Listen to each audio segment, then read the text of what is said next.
Praise the lord. అందరూ బాగున్నారా?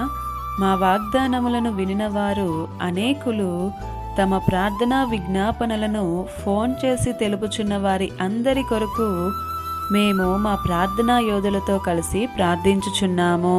ఈరోజు దేవుని వాగ్దానము, యెహోవా నిన్ను నిత్యము నడిపించును. యెషయా గ్రంథము 58వ అధ్యాయం 11వ వచనము. నీ జీవితంలో నిన్ను చెడ్డగా నడిపించేవారు కొద్దిమంది ఉండవచ్చు, కానీ నిన్ను మంచిగా నడిపించేవారు కొద్ది మంది మాత్రమే ఉంటారు. వారైనా సరే కొన్ని పరిస్థితులను బట్టి నిన్ను నిత్యము నడిపించరు, మధ్యలోనే వదిలివేస్తారు. దేవుడు మాత్రం నిన్ను నిత్యము నడిపిస్తానని వాగ్దానం చేస్తున్నాడు. ఆయన నిన్ను సరైన మార్గములో నడిపించాలని ఆశపడుతున్నాడు.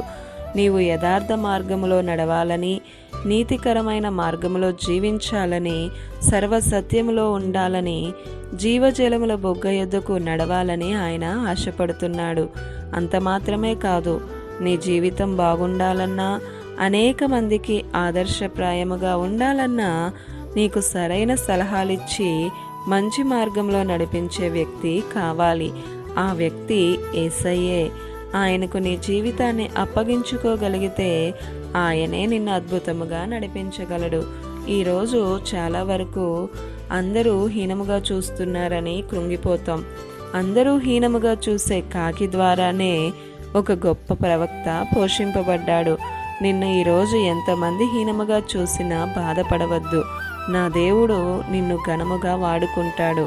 నీకు తోడుగా ఉండి నిన్ను నిత్యము నడిపిస్తాడు. ఈ దిన వాగ్దానము మీ అందరి జీవితాలలో నెరవేరాలని కోరుతూ దేవుని సువార్త పరిచర్యలో మీ సహోదరి Prasanna. God bless you. Amen.